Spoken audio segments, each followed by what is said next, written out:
Entonces es como un paradoxo también. Gracias. Miguel Ángel.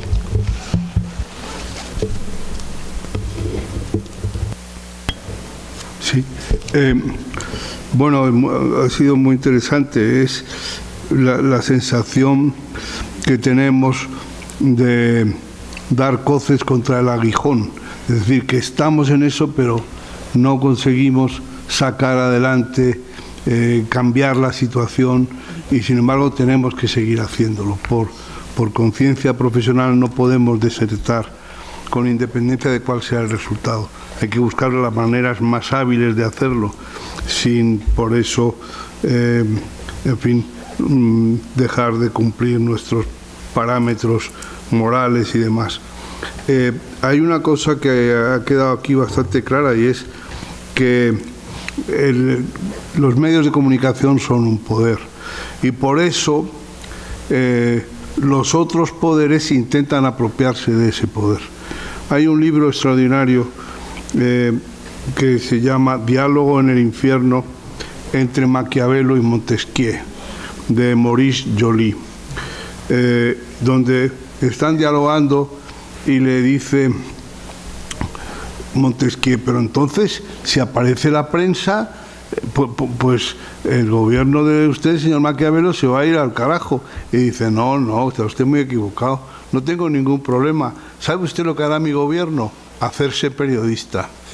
Bueno, entonces eso es lo que han hecho, pero eso lo han hecho los gobiernos y eso lo han hecho las grandes élites. Se han apoderado se han apoderado de los medios porque son un sistema, una palanca muy importante, y los medios han dejado de cumplir.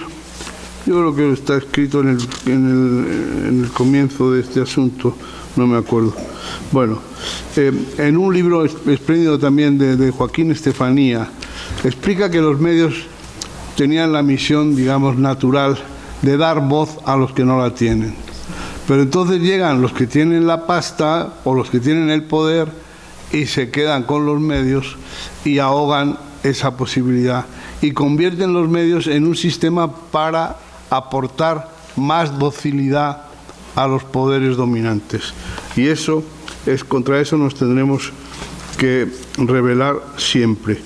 Evitar el tema de la inducción al fatalismo, al que se puede llegar con facilidad, y hemos escuchado aquí varias intervenciones en esa línea. Darnos cuenta de que el miedo, la difusión del miedo, lo que trae como consecuencia es la docilidad. Las gentes a las que se les imbuye miedo acaban entregadas a la docilidad, a la sumisión, y eso también es gravísimo. Por eso la producción del miedo de un tipo como Trump. Yo soy un gran admirador de la Universidad de Columbia, de la Escuela de Periodismo de Columbia, pero hacen este tipo de cosas, a mí me produce una sorpresa verdaderamente infinita.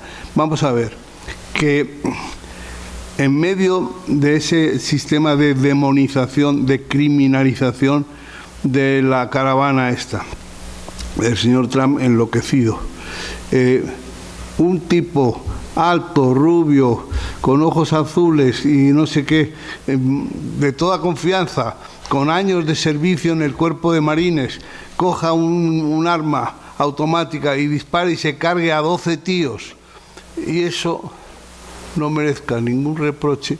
Si uno de la caravana le hubiera pisado el pie a un guardia jurado norteamericano, la hubiéramos tenido. Estos hijos de puta que avanzan contra nosotros. Y 12, como cayeron los judíos en la sinagoga, como cayeron tal, y todo lo que se le ocurre a este energúmeno, es decir, cuando asaltaron una iglesia, dice, si los feligreses se hubieran llevado armas, se hubieran defendido mejor. Y yo estaba esperando que dijera eso de los estudiantes estos que han muerto. Si hubieran ido armados, asaltan una escuela, matan 20 niños. Dice, si los profesores hubieran llevado armas, en vez de prohibir las armas en los centros escolares, lo que dice es, armemos a los profesores y a los curas y a los judíos, y todo el mundo disparando todos contra todos. Es un disparate, carece completamente de sentido. Lo que pasa es que es un negocio fantástico el comercio de las armas en los Estados Unidos. Y esto, nuestros ejemplares amigos norteamericanos siguen sin contarlo. O sea, tantos buenos ejemplos nos han dado tantas veces durante tantos años y ahora no nos dan más que malos ejemplos. Estoy muy cabreado con ellos. Y por último, el tema del conflicto.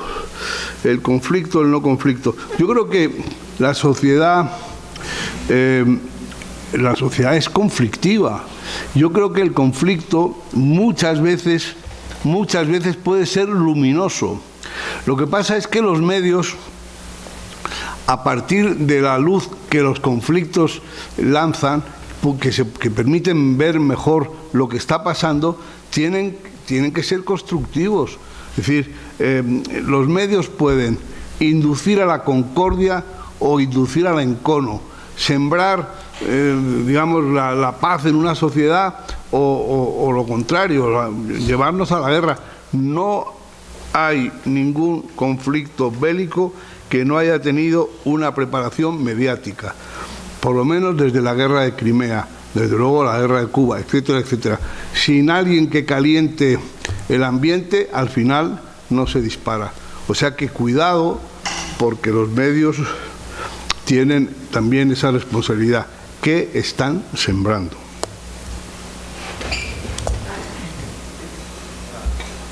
Bueno, solo hablar un poquito en relación al tema, en relación a lo que estaba hablando ahorita usted y que me entraba en línea lo que quería comentar con la compañera, con lo que habló del tema de Honduras, que a veces al periodista ahí lo veían como un enemigo de los conflictos en las comunidades, ¿verdad? Y aquí en Guatemala, por ejemplo, pasa, y me tocó pasar a veces por ese tipo de conflictos estando en coberturas que tenían que ver con el tema de hidroeléctricas o de desalojos por conflictos ya sea de minerías o monocultivos, etcétera, que es como una problemática que está a nivel latinoamericano, no solo en Guatemala, ¿verdad? Que es una problemática creo que en común.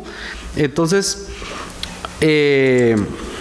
me calaba un poquito lo que mencionaba él ahorita en relación a ese tema, porque digamos nosotros, al menos en Guatemala, y me imagino que también en muchas otras sociedades, estamos plagados de los discursos de derecha, de la gente que tiene el poder, digamos, y que ellos mismos dicen que el discurso no debe ser ideológico, pero ellos mismos mantienen ese discurso ideológico de derecha y criminalizan a esta gente de las comunidades, de los pueblos, pero de igual forma, digamos, en los medios, en la mayoría de medios que son los que tienen más difusión, porque son los medios digamos, que mantienen el mismo poder, que promueven esos mismos discursos de derecha, criminalizan a esta gente y entonces por eso ven a los periodistas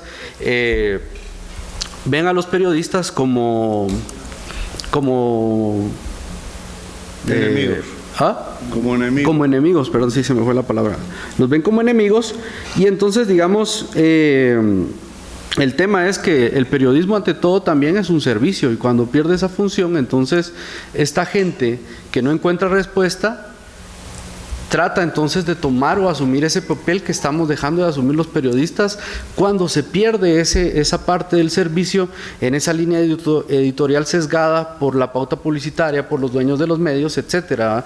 Y ahí es donde está la importancia, a mi parecer, de los medios alternativos que están cumpliendo esa función que está desapareciendo del periodismo, ¿verdad? Que es la función de servicio.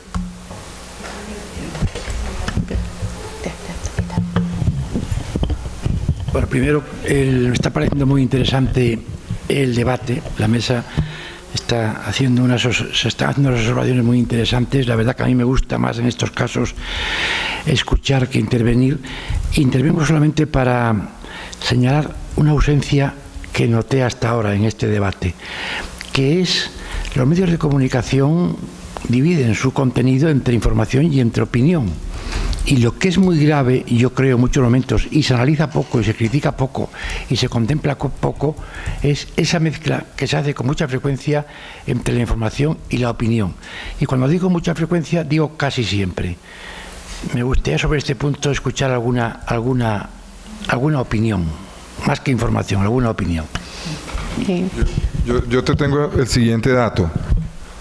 en un análisis que se hizo en Colombia de la cobertura del Tiempo y El Espectador sobre la negociación entre el gobierno y las FARC, el 40% de los contenidos eran opinión. 40%. O sea, casi la mitad eran o géneros de opinión o estaban en la sección de opinión, y eso ya dice mucho. Eso ya es muy, muy, muy contundente, porque muestra, claro, entonces, y hay muchas razones. Por supuesto, la opinión es más barata, ¿cierto? Es gratis. En muchos casos es gratis, la gente se ofrece para opinar en los periódicos. Pero el punto es que hay que diferenciar entre opinar y periodismo de opinión. Es que yo creo que ahí es el punto. Opinar, obviamente cualquiera puede opinar y tiene el derecho de opinar cualquier ciudadano. Pero el periodismo de opinión es otra cosa. Y tiene otras reglas y tiene otros principios, y son los principios del periodismo. Entonces, en principio, uno pensaría que el que opina en un periódico tiene por lo menos que estar sujeto a las normas mínimas del periodismo. Pero eso, lo que estamos viendo de manera generalizada es que no sucede. Y entonces opina gente que abierta y de frente dicen mentiras. Entonces, pero ahí sí yo siento que esa es una responsabilidad del medio. Quiero decir, por supuesto la persona tiene una responsabilidad, pero un medio institucionalizado, digamos, con una trayectoria, que deja que alguien difame en su medio, el medio tiene que tener una responsabilidad, no puede pasar o otras cosas. Entonces, es una práctica muy, muy común, se está volviendo muy generalizada, y estamos prácticamente teniendo opiniones, no tanto periodismo de opinión, y en mucha mayor cantidad de lo que uno quisiera, o por lo menos de lo que yo hubiera preferido. En esa línea quiero dar la palabra a Claudia, que creo que iba a hacer una intervención y que me parece muy valiosa desde la perspectiva de un diario de tanta trayectoria. Bueno, yo quisiera, en ese sentido, es cierto lo del tema de opinión, pero parte porque los medios en sí mismos tienen una opinión sobre el tema. Me imagino que El Tiempo y el otro periódico tenían su propia opinión sobre la negociación. El tema es cómo logramos que esa opinión no se cuele en nuestros reportajes, en nuestras investigaciones, y para mí es una lucha diaria en un medio que tiene su opinión sobre un montón de temas, porque es un medio de derecha, aunque no lo diga abiertamente, es un medio conservador, aunque no lo diga abiertamente. Y paso a eso para retomar lo que decía el compañero, que no me acuerdo de tu nombre, pero ciertamente ha pasado que hay muchos medios que los llaman alternativos por esta ineficacia, digamos, de los medios de trayectoria, como tradicionales, como les llamamos, de mantener líneas separadas de lo que el dueño del medio quiere. Pero yo todavía albergo la esperanza, y por eso sobrevivo en la prensa gráfica, que el cambio lo hacemos los que estamos adentro, ¿no? Yo tengo una lucha constante y muy desgastante sobre cómo retomamos algunos temas y cómo lo alejamos de la línea que quiere el dueño o que quiere el comité directivo del periódico. Porque sigo creyendo que en mi país, por lo menos, la prensa gráfica es un periódico de más de 100 años, la gente todavía cuando ve algo en redes y no termina de creerlo, vuelve y regresa a la prensa gráfica para confirmarlo. Entonces ahí hay un valor que deberíamos de rescatar como periodistas y que yo aspiro a rescatar como periodista, y por eso sigo sobreviviendo a esas luchas que ustedes deben de entender que son interminables y sumamente desgastantes, ¿verdad? O sea, yo hay días que salgo corriendo y tengo que levantar todo a la chingada, con su permiso, ¿verdad? Pero creo que si seguimos, y si me voy yo y se van los editores, es que se va a morir el periódico ese, ¿verdad? Pero si nos vamos los que tratamos de hacer un cambio al interior del periódico, ¿qué queda? Como decías tú, el poder, ¿a quién le queda? Le queda a los dueños, le queda a gente que no ha hecho periodismo, que no quiere salir a la calle, que prefiere sentarse a escribir una columna de opinión. Entonces, claro, no todo el mundo está dispuesto a hacer eso, ¿verdad? De repente ahí te sale la oportunidad de poner un medio alternativo, bueno, qué bueno, démosle, vea, yo soy fiel lectora del Faro, de Factum, de Plaza Pública, creo que hacen un periodismo excepcional, pero también me parece que teniendo medios como la prensa gráfica, que tiene una trayectoria grandísima y que la gente todavía confía y le tiene algo de credibilidad, pues vale la pena seguir luchando para alejarnos de estas cosas, ¿verdad? De la opinión, de la falta de información, del pesimismo, y dar como la mía extra. Solo quería hacer la acotación. Enrique. A mí me me fascina esta tendencia que señalaban, porque ya estoy oyendo hablar de un nuevo género informativo que es Opinionated News. Noticias opinionadas, una mala traducción, ¿no? Noticias con opinión, pero se están vendiendo como información pura. Y además, en términos de circulación, de viralidad, son potentísimas, porque uno empieza ya desde el titular a inculcar indignación y a dar un punto de vista muy particular y generalmente incendiario. Eso me preocupa mucho. Sí. Y luego, como decía Ricardo, hay una inflación de la opinión porque es barata, porque se mueve muy bien, que es también asombrosa. Pero acá hay fenómenos muy interesantes. Digamos, en los grandes periódicos europeos uno solía ver que cada artículo estaba calzado con por lo menos el cargo actual de la persona. Si era una tribuna, si es alguien que no es constante, con el cargo de la persona. Esta persona trabaja aquí, ¿no? Que es una especie de advertencia o de disclaimer a veces, y otras veces funciona como un argumento de autoridad. Pero acá uno nunca sabe. Plaza Pública instituyó el hecho de que había que poner la biografía y hacer posible hasta la afiliación académica y todo para saber de dónde vienen. ¿Por qué? Yo aquí me he encontrado, por ejemplo, un tipo que era decano de una universidad, pero al mismo tiempo era vicepresidente de Coca-Cola, defendiendo un principio económico o un principio jurídico determinado un año. Y 2 años después, que estaba en la única cementera, defender exactamente el principio contrario. Muy sólido él, sin inmutarse, ¿no? Claro, dependía del interés de su empresa. Él lo defendía como decano, por supuesto.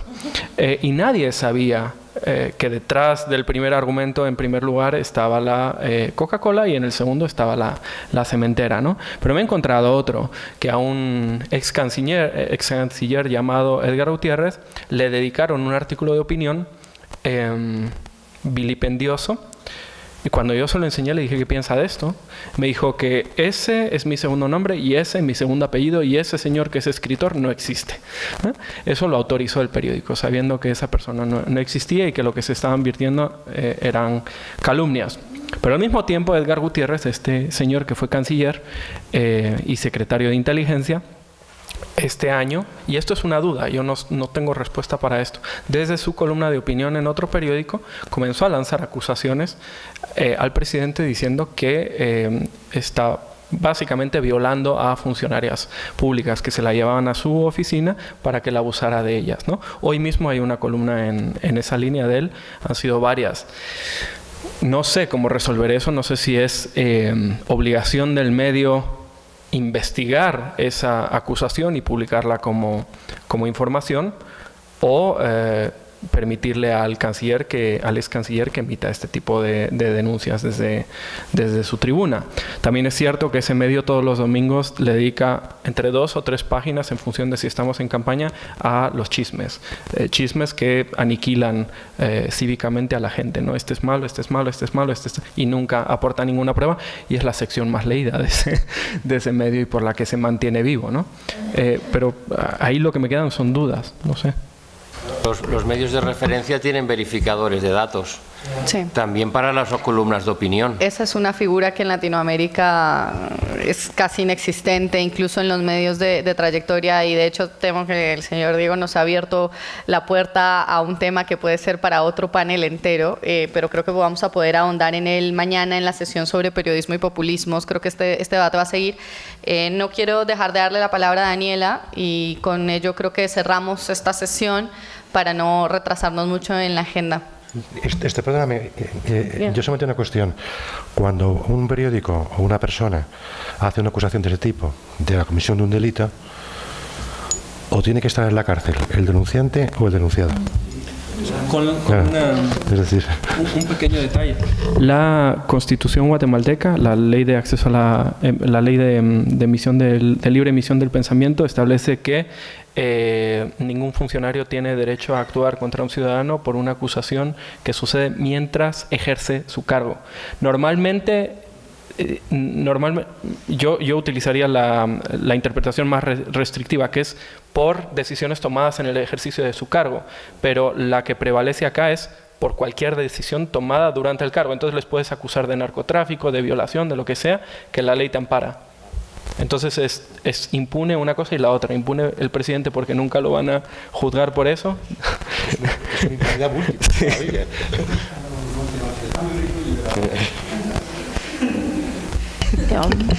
Ya, yo creo que aunque si bien es cierto que los medios, digamos, tradicionales, los de más tiempo, han perdido mucha credibilidad y han ido bajando, y en algún momento eso se les va a seguir cobrando. A veces sobreestimamos todavía el impacto de las redes sociales. O sea, las redes sociales son muy importantes para poner los temas, para poner muchas cosas, pero cuando lo retoman, por lo menos es la experiencia que tenemos en México, para que se detone totalmente un asunto, un tema de corrupción, de lo que sea, se necesita pasar por esa cosa del mainstream, ¿o cómo es? No, o sea, necesitan retomarlo los conductores de televisión más populares, los conductores de los noticieros de radio más populares, y entonces ya se hace como el escándalo de todos.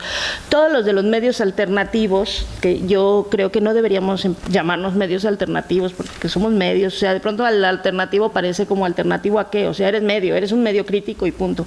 Pero todos estos esfuerzos van haciendo, o sea, tienen un impacto muy fuerte, pero todavía necesitamos sostenernos de la radio, la televisión y la prensa más grande, porque tienen mucho poder. Y o sea, incluso en México, las investigaciones, la Casa Blanca y la estafa maestra y todas las últimas que hemos tenido, necesitan agarrarse o sea, han necesitado los reflectores de esta gran prensa para que todo el mundo se entere.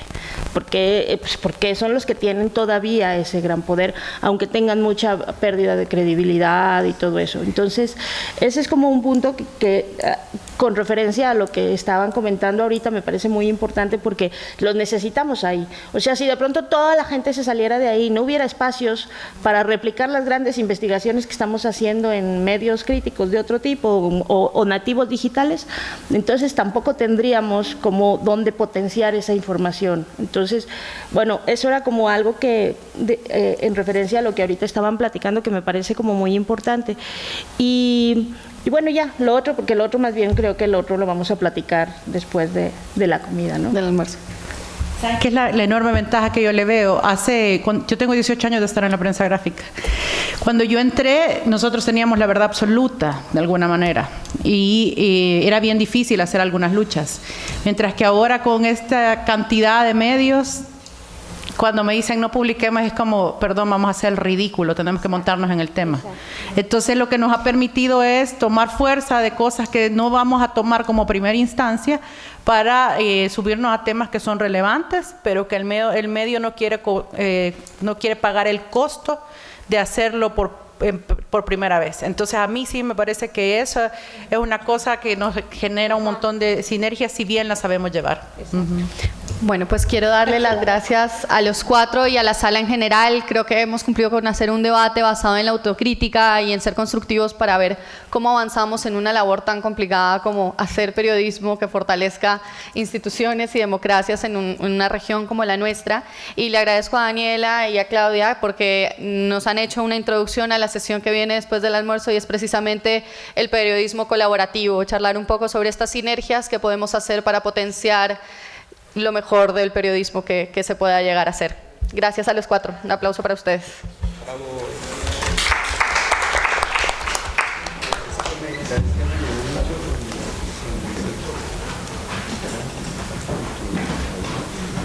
Bueno, ¿y ahora qué sigue?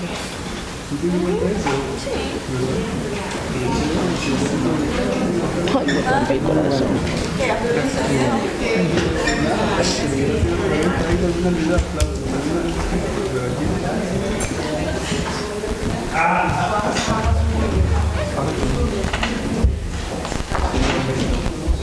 Ahorita debemos ir a almuerzo.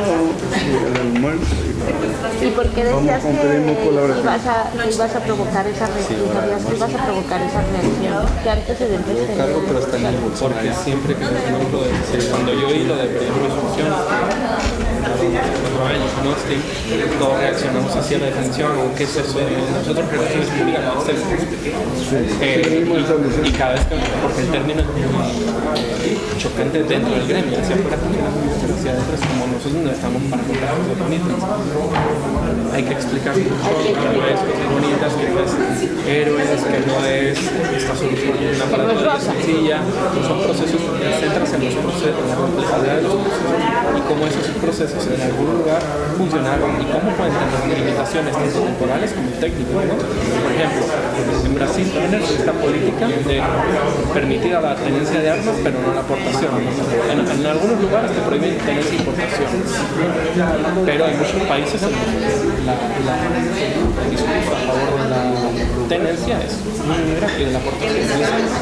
Examinando el caso de Brasil, examinándolo críticamente, como haces un análisis del caso en política cultural, puedes demostrar que tenencia versus importación reduce inmediatamente. Pero no lo haces tú. No. Tú buscas fuentes exacto.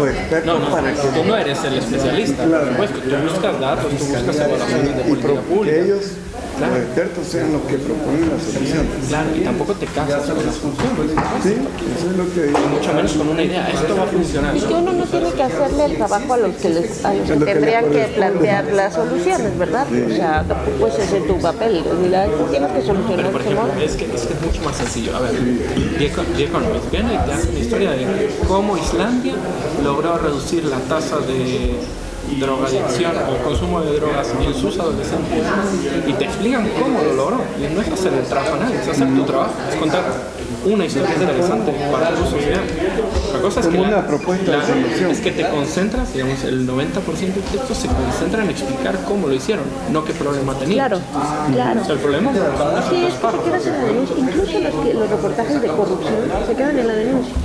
Y luego el seguimiento a qué hora. No, yo estoy claro que es más. O sea, sí creo que son importantes, pero creo que son complementarios. Estas grandes investigaciones que se presentan así como, y que casi te ponen el libro en un multimedia, ¿no? Pero y dices, ajá, y luego, o sea, ya supimos que todo lo malo. Y luego, no hay que renunciar a la denuncia.